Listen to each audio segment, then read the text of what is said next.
Chers amis de Beffroi Vision, nous avons quitté le studio pour venir au marché couvert. Bon, c'est la fin du marché couvert, hein, on est vendredi midi, mais on souhaitait faire un point avec les commerçants pour savoir comment se passe ce début d'année.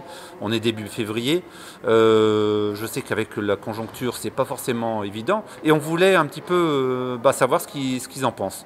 Alors, nous avons le chevalin qui est en train de finir, de ranger. On va aller à sa rencontre.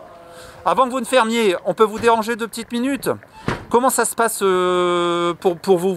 Vous êtes donc le chevalin de service, vous êtes toujours présent le vendredi. Comment ça s'est passé ce début d'année? Bon, pour l'instant, tout va bien.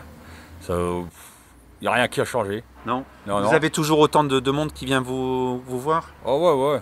Ah oui, non, c'est vrai, ça ne baisse pas. Et les gens, quand ils viennent vous voir, qu'est-ce qu'ils prennent en priorité? Beaucoup le steak haché. D'accord. Steak haché de cheval, c'est la priorité ici. Alors je sais qu'il y a Claude, le caméraman, qui voulait avoir un saucisson de cheval, mais il y en avait plus. C'est parce qu'il est arrivé trop tard. Fallait pas qu'il discute tant. Ah bah ça, vous savez ce que c'est. Donc vous êtes là à partir de quelle heure?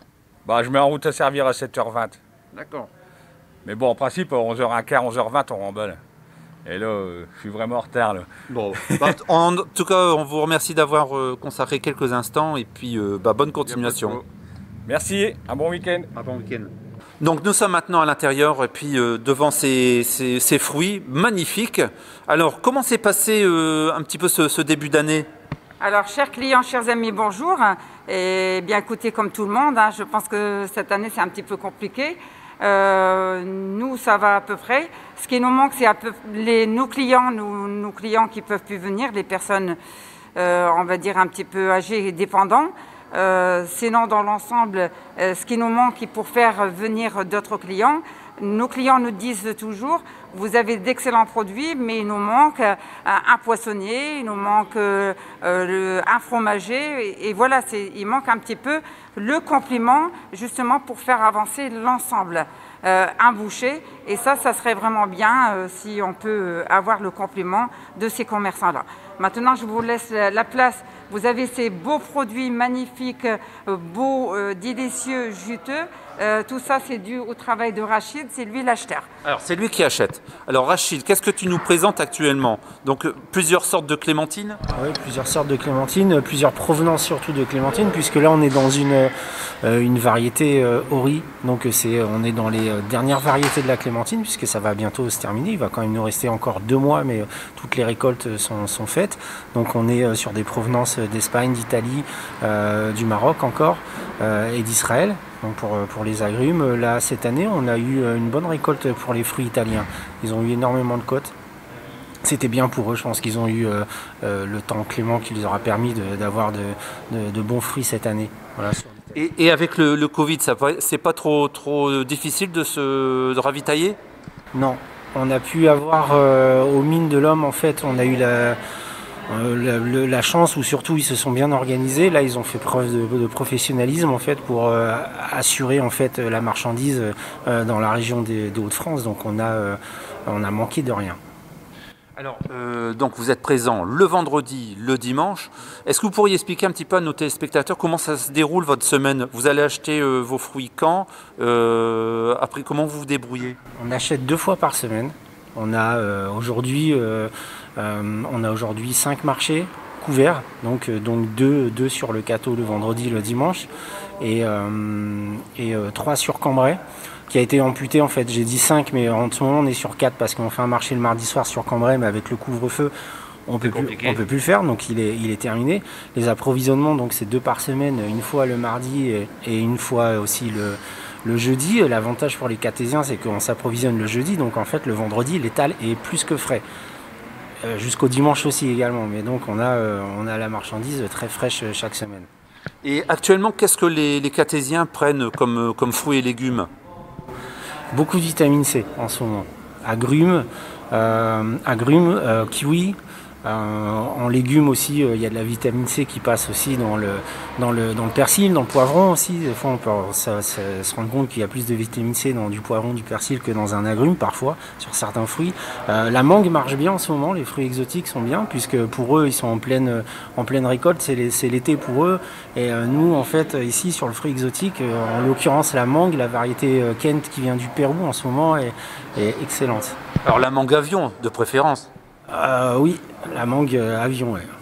Comme on l'appelle. Voilà, on fait mangue avion, on fait aussi ananas avion. Et pour rejoindre Rachid concernant aussi la vitamine C, on a le brocoli qui est très demandé parce que bon, il faut manger tout ce qui est légumes verts. Et voilà, on a tout ce qu'il faut pour justement rester en bonne santé et faire vivre le marché et les commerçants. On est là, présents 2 fois par semaine. Eh bien écoutez, merci beaucoup. On voit que vous êtes enthousiaste pour continuer. Bon, on espère que ce Covid ne va pas trop nous embêter.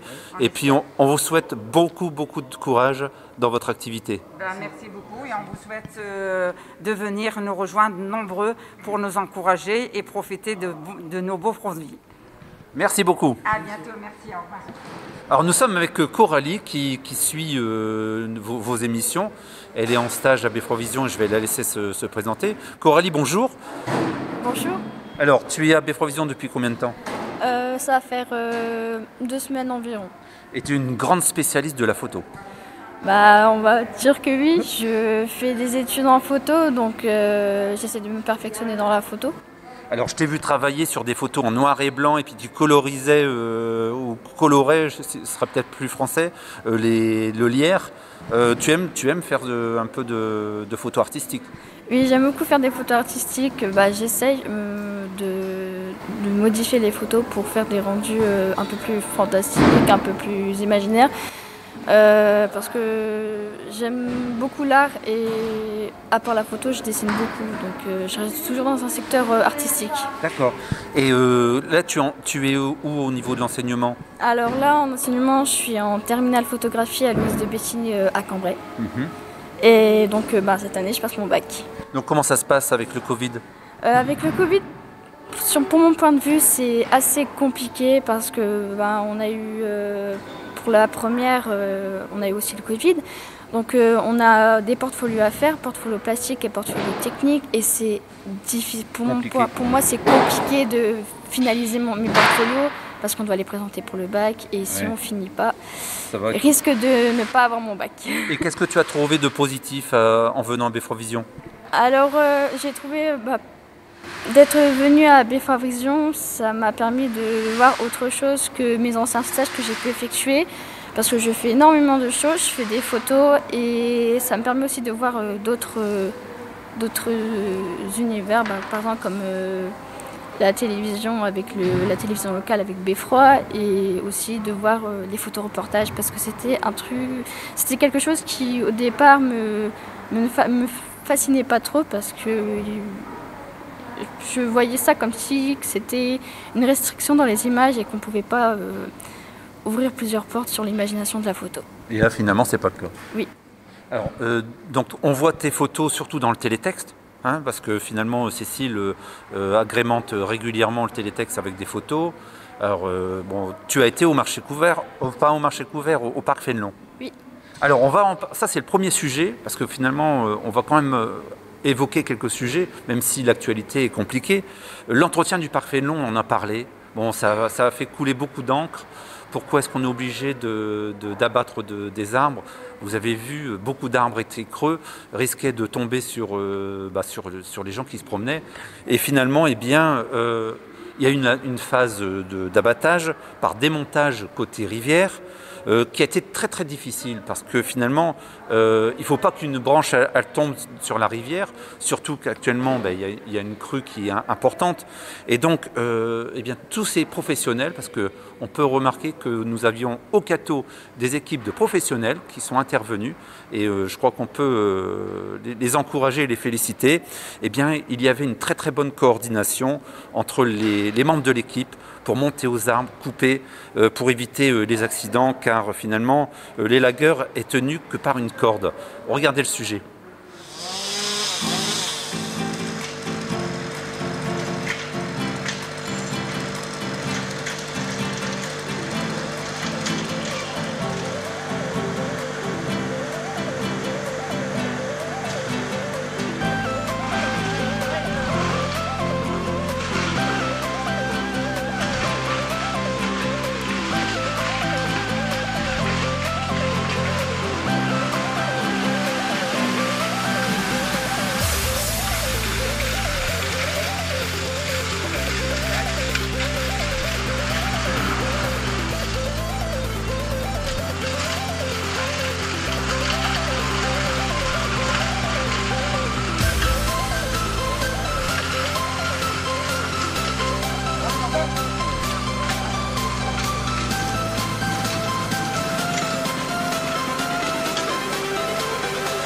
nothing changes.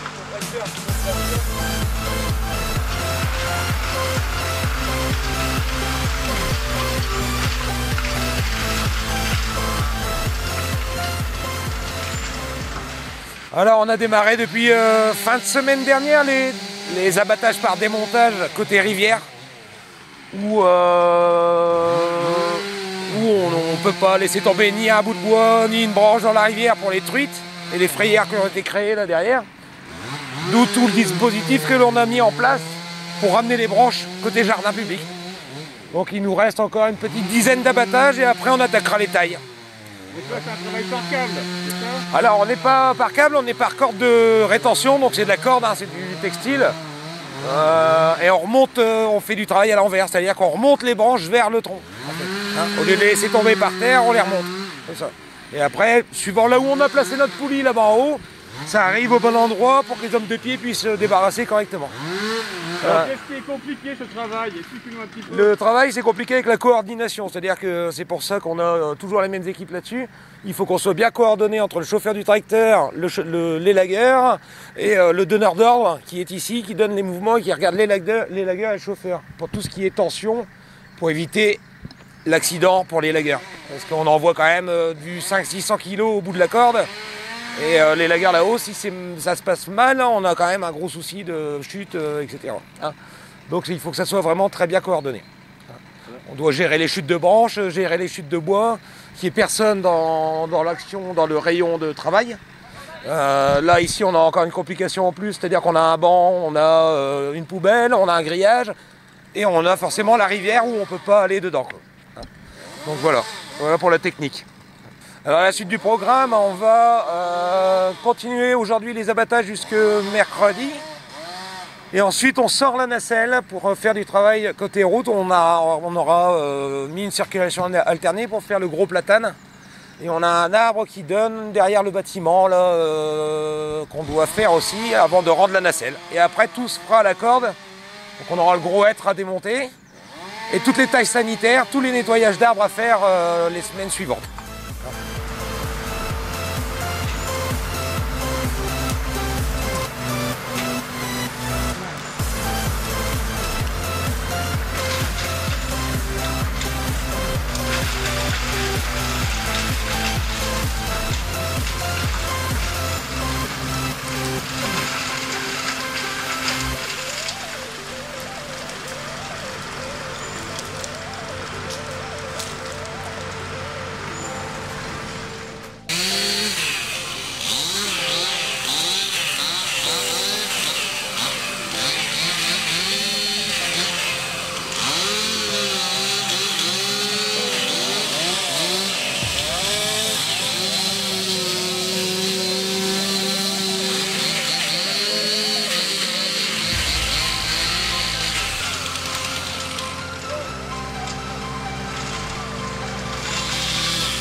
Alors nous avons changé d'étal et ici eh bien, nous avons notre volaillère, mais également fromagère, parce que tu vends également du fromage, mais également des œufs.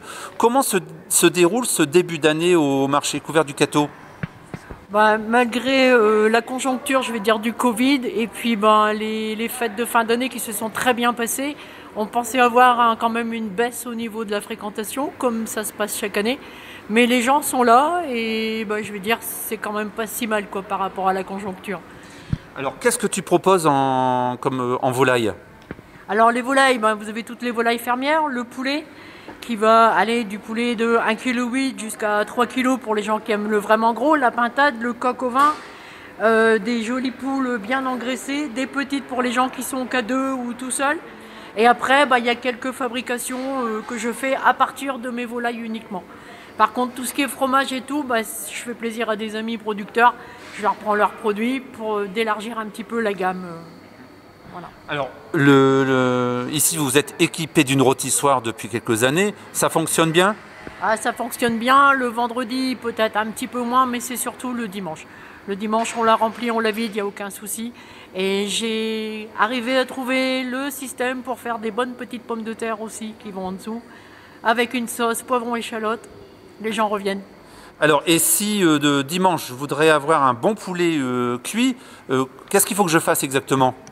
Alors, soit vous passez le vendredi, vous réservez, sinon vous captez le numéro de téléphone en passant, vous appelez à partir de 9 h le dimanche matin, et puis les premiers qui réservent, parce que malheureusement il n'y a que 12 places et on n'arrive pas à faire 2 tours avec la rôtisserie. D'accord. Donc réserver c'est mieux, après c'est au petit bonheur la chance, mais les gens réservent, il n'y a aucun souci. Merci et bon courage. Merci beaucoup. Alors on va lancer le deuxième sujet. Il y a les membres du conseil municipal des jeunes qui sont actifs. Malgré ce Covid, ils essayent de trouver des animations. Et finalement, le conseil des jeunes a organisé plusieurs concours et défis l'année dernière, avec une remise de lot ici aux participants. C'était en plus pour faire plaisir aux commerçants, puisque c'était des bons d'achat à valoir chez les commerçants du Cateau. Regardez le reportage. Bonjour. Bonjour. Est-ce que vous pouvez vous présenter? Alors moi je m'appelle Mandrelier Océane et je suis présidente du conseil municipal des jeunes de Le Cateau-Cambrésis. Duchesne Louane de Le Cateau-Cambrésis et la vice-présidente. Mandrelier Tiffaine et je fais partie du conseil des jeunes. Léa Villette et je fais partie du conseil des jeunes. Est-ce que vous pouvez nous expliquer ce que vous avez fait comme projet? Alors comme projet, nous avons eu l'idée de faire participer les jeunes du Cateau en faisant une création de cartes de vœux pour la nouvelle année. Et par rapport aux autres défis, est-ce que vous pouvez nous en dire plus? Alors nous avons eu un défi bouger chez soi pour le premier confinement. On a eu l'idée de faire bouger ceux qui restaient chez eux en faisant une activité sportive. Ensuite nous avons eu le défi le plus beau dessert, pareil pour le premier confinement, pour faire participer les habitants du Cateau en réalisant des gâteaux. Et ensuite le concours de déguisement d'Halloween, qui a permis aux jeunes de se déguiser malgré la situation sanitaire et de faire bouger et puis de participer à Halloween. Voilà. Donc on se retrouve aujourd'hui, mais du coup, par rapport à tous les défis, que gagnent les enfants? Alors pour les différents défis, on a eu plusieurs bons d'achat à valoir sur les conversions du Cateau. Alors nous avons différentes sommes en fonction des gagnants et des participants. Et puis voilà. Aujourd'hui, nous remettons les lots des gagnants aux différents défis et concours organisés par le CMJ. Donc c'est vrai qu'il y a des concours qui datent de l'année dernière et en quelque sorte, on a tenu à rendre aussi hommage à Monsieur Thébert qui malheureusement n'a pas eu le temps de récompenser les gens qui avaient participé au premier confinement. Donc aujourd'hui, on en a profité également pour remercier ces personnes-là qui avaient participé. Donc chacun recevra un bon d'achat, va valoir chez un commerçant de Le Cateau. Voilà, tout est indiqué sur le bon au niveau des dates, etc. Donc on est quand même relativement satisfait puisqu'il y a une bonne participation en général, aussi bien sur les défis Internet que sur les cartes de vœux, ça fonctionne très bien. On encourage tous les jeunes à s'inscrire au prochain parce que on essaye de récompenser finalement tout le monde. Tout le monde a son petit cadeau. Donc on vous invite au prochain défi, au prochain concours à participer et à venir nous rejoindre. Voilà. Elles sont vraiment motivées. Après, comme on explique, la situation sanitaire est relativement compliquée. Donc c'est difficile, on a des projets, mais c'est très difficile pour l'instant de les appliquer, de les mettre en place, puisqu'on est vraiment limité dans nos mouvements. On pourrait encore venir remplir notre conseil des jeunes, hein, parce que c'est vrai qu'elles ne sont pas très nombreuses. On avait lancé une publicité il y a quelques mois.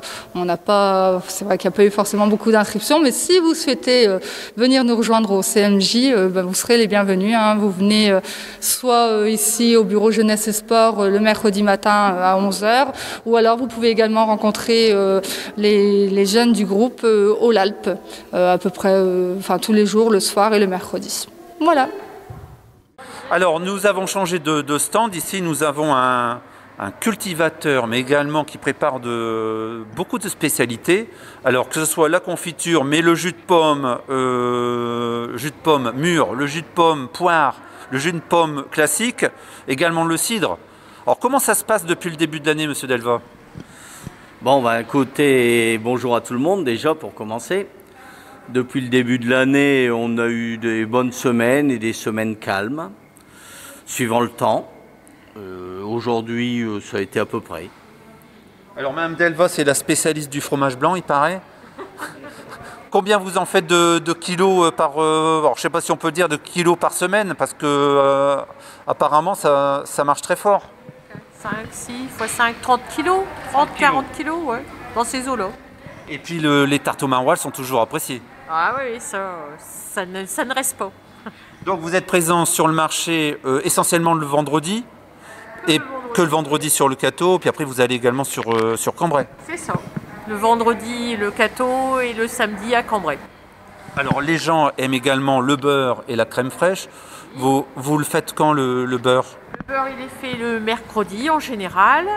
Il est enrichi en oméga 3 naturellement, donc il est bon pour le cholestérol. Et ça, les prises de sang le montrent maintenant. D'accord. Voilà. Alors, derrière, on voit qu'il y a encore quelques fruits, quelques légumes. Bon, c'est la fin, mais je sais que... Qu'est-ce que vous proposez d'habitude à vos clients?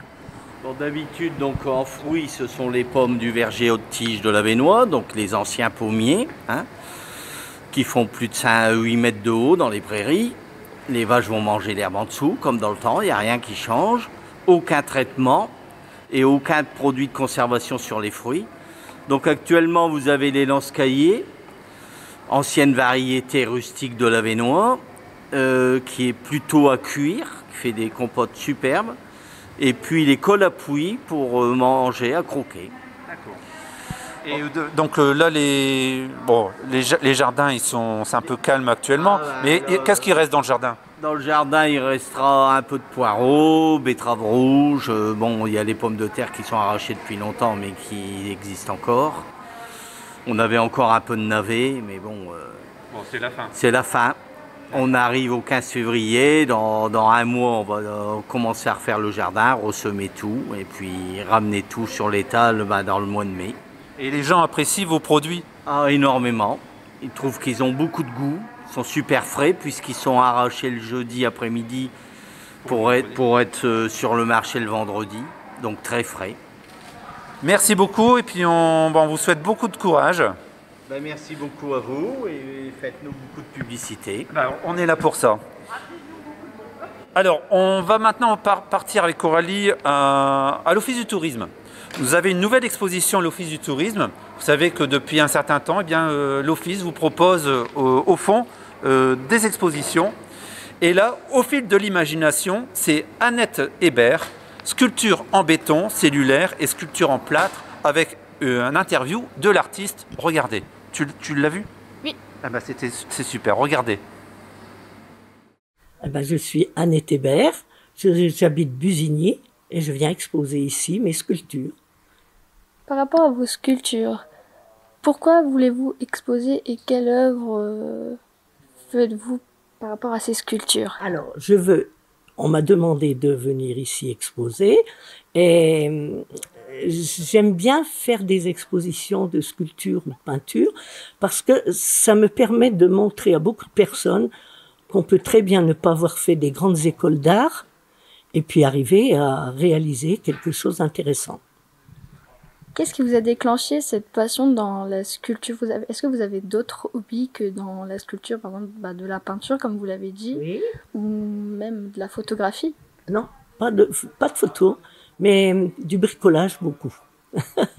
Et est-ce que cette passion vous vient de votre famille ou c'est vous-même qui vous l'avez fait connaître et cultiver et enrichir? Non, dans ma famille, il n'y avait pas de peintre ni de sculpteur. Par contre, mon père faisait du dessin industriel. Nous nous trouvons devant une de vos œuvres. On voudrait savoir un peu plus de détails par rapport à la réalisation et de A à Z, comment ça vous a imaginé de faire cette sculpture-là. Alors, cette sculpture, ça a débuté à l'école d'art plastique à Le Cateau, où le professeur qui enseignait voyait que je faisais quand même des formes avec des volumes, et il m'a proposé de commencer à faire de la sculpture. Et il y avait un autre monsieur dans le même cours qui s'appelait Jacques Sedru et que tout le monde, enfin beaucoup de gens doivent connaître ici à Le Cateau. Et on s'est dit, on va faire quelque chose. Alors on a commencé par faire une petite esquisse en argile, et puis après on a pris un bloc de béton et on a commencé à travailler. Voilà. Alors ça c'est la deuxième version, parce que la première c'était en réalité une vierge qui avait, au lieu d'avoir ici des cheveux, c'était un voile. Alors on est parti dessus, voilà. Et ensuite j'ai passé un enduit dessus et je l'ai patiné. Donc nous nous trouvons devant une de vos deuxièmes sculptures. Est-ce que vous pouvez nous donner plus d'informations sur cette sculpture? Alors celle-ci s'appelle les 4 éléments. Donc les 4 éléments, vous avez l'eau, l'air, le feu et la terre. Alors là vous avez les flammes, le feu. Ici vous avez l'eau qui ruisselle. Là vous avez les arbres qui se courbent alors que l'air souffle, et vous avez aussi les racines qui commencent à sortir de terre, et là vous avez effectivement le rocher, la terre ici aussi. Voilà, les 4 éléments. Et là donc c'est tout en béton cellulaire, et ça c'est du MAP, qui a été collé dessus, avec, que j'ai laissé glisser, et j'ai mis dessus du vernis à ongles. Et par rapport à cette œuvre-là, qu'est-ce que vous pouvez nous en dire? À ce que je peux en dire, au départ, j'avais le bloc, mais je ne savais pas exactement où j'allais partir. Et finalement, je suis partie sur un canard. Ensuite, autour du canard, j'ai sculpté, et puis voilà ce que ça a donné. Donc, vous avez ici des poules d'eau, vous avez des poussins, vous avez une espèce de couleuvre, vous avez donc ce grand canard, vous avez des plumes, vous avez les petits poussins. Et pour moi, ça me fait penser maintenant à une mare. Autour d'une mare, on y voit tous ces animaux. Alors là, elle est en béton cellulaire aussi. J'ai passé d'abord un enduit pour essayer d'éliminer un petit peu les trous. Et ensuite, je l'ai peinte en blanc mat. Si vous avez un dernier mot à nous dire et peut-être à parler par rapport aux gens qui regardent l'émission, je prends exemple pour les jeunes artistes ou des adultes même, qui ont envie d'exposer ou de commencer dans l'art, quelle aide vous pouvez leur transmettre, leur dire pour avancer dans le domaine artistique? Là, je pense qu'il n'y a pas lieu de craindre d'aller dans des écoles municipales d'art et de commencer à apprendre à dessiner, à peindre et puis à sculpter aussi. Et la sculpture, mais je pense qu'elle est à la portée de tout le monde. Des jeunes peuvent très bien commencer à prendre des ciseaux à bois, un maillet et puis essayer de tailler dans le béton cellulaire. C'est très simple. Alors voilà, il faut pas hésiter, non plus à montrer de temps en temps ce qu'on fait. Parce il n'est pas nécessaire de faire une école des beaux-arts pour essayer de montrer ce que des personnes peuvent avoir envie de créer. Et je pense que chez toute personne, il y a quand même un esprit de création, mais il faut le trouver.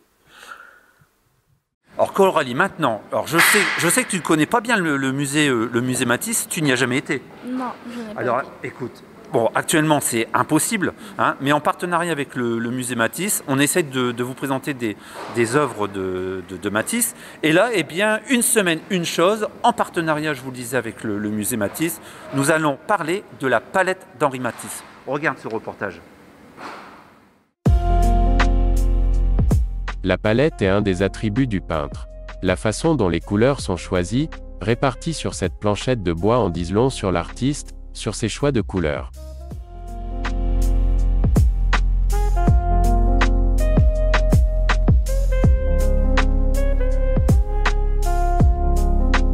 Elle est faite pour épouser sa main et le pouce s'y glisse pour la tenir confortablement.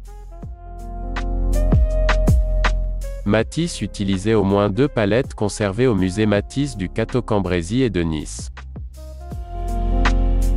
Il s'est représenté plusieurs fois, cette palette à la main, étalant ses 18 couleurs de référence.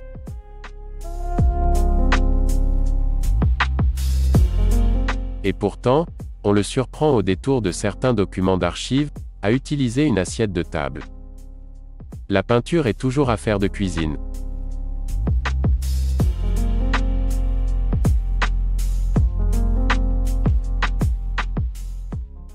Alors vous savez qu'à Beffrovision, on est écolo et finalement on souhaitait faire de la publicité pour le tri sélectif. Vous savez que vous disposez de 3 bacs et c'est très important pour pouvoir faire ce tri. Et nous allons vous faire une petite pub. Le tri et recyclage des emballages papier. On va vous proposer deux épisodes, 2 petits montages qui sont super bien faits que Cécile a découvert. Quand je suis en vacances, je ne m'y retrouve pas dans la couleur des bacs. Ça, c'est le premier épisode. Et le deuxième, tous les papiers peuvent-ils être recyclés? Est-ce que tu recycles, toi? Absolument. Absolument. Bah oui. Ah bah c'est très bien. Eh ben, regarde ces deux petits épisodes en espérant que tout le monde fera attention pour ne pas se tromper de bac. Quand je suis en vacances, je ne m'y retrouve plus dans les consignes et les couleurs de bac. Comment faire? Depuis le démarrage de la collecte sélective, les Français peuvent trier les emballages en verre, en carton, en métal et pour les emballages en plastique, uniquement les bouteilles et les flacons. Depuis 2012, de nouvelles consignes se déploient progressivement sur le territoire. Plus de 30 millions de Français peuvent déjà trier tous les emballages sans exception. En vacances, chez votre famille, en visite chez des amis, où que vous soyez, si vous avez des doutes sur les consignes de tri, vous pouvez consulter l'appli Guide du tri. Il vous suffit de préciser le code postal de la commune ou d'autoriser la géolocalisation, puis d'indiquer le type de déchet et vous obtenez la consigne de tri complète. La couleur du bac ou du point de collecte et, si la ville l'a renseigné, la localisation de ce point de collecte. Pour les emballages et les papiers, l'appli vous donne des astuces et des conseils pour bien trier. Alors n'hésitez plus, téléchargez l'appli Guide du tri. Peut-on recycler tous les papiers? De façon générale, les papiers que nous utilisons au quotidien se recyclent. Journaux, magazines, prospectus, catalogues, mais aussi feuilles et papiers, même s'il y a des agrafes, enveloppes, y compris celles avec fenêtre en plastique, et carnets, même à spirale. Ces éléments ne sont pas gênants pour le processus de recyclage. Le papier cartonné se recycle, comme les cartes postales, les billets d'avion, de train, les tickets de métro, les jeux à gratter, les cartes à jouer, les étiquettes d'achat de vêtements ou d'emballage. Les livres peuvent aussi bénéficier d'une seconde vie en partant au recyclage, même ceux avec une couverture rigide. Mais il existe des papiers qui ne se recyclent pas, destinés au bac des ordures ménagères. Il y a les faux amis, qui ne détiennent le nom de papier que par la finesse de leur forme. Par exemple, certains papiers cadeaux qui sont en fait en plastique. Enfin, il y a certains papiers dont les traitements, plastification, résistance à la lumière, colle, altèrent leur capacité de recyclage. Ainsi, le papier peint, le papier autocollant, le papier buvard, le papier photo et tous les papiers d'hygiène, comme les essuie-tout ou les mouchoirs, qui doivent être jetés dans la poubelle des ordures ménagères. Si vous avez le moindre doute sur le tri de vos papiers, téléchargez l'application Guide du tri. Alors Coralie, j'espère que ce petit moment passé au marché couvert t'a plu. Nous avons la chance au Cateau d'avoir un marché couvert. On essaie de faire travailler les locaux. Qu'est-ce que tu en as pensé? Bah écoutez, il y a beaucoup de produits et puis comme les marchands l'ont dit qu'ils espèrent avoir des gens qui proposent de la viande ou des poissons qui viennent. Donc s'il y a des gens qui sont intéressés, n'hésitez pas à venir au marché couvert. Voilà, l'appel est lancé. Je vous remercie de nous suivre régulièrement et puis je vous donne rendez-vous très prochainement. Vous savez que cette émission est retransmise également sur Dailymotion et puis YouTube. On essaie de faire plaisir en priorité à nos Cartésiens qui sont fidèles et j'espère que vous allez passer une très bonne semaine.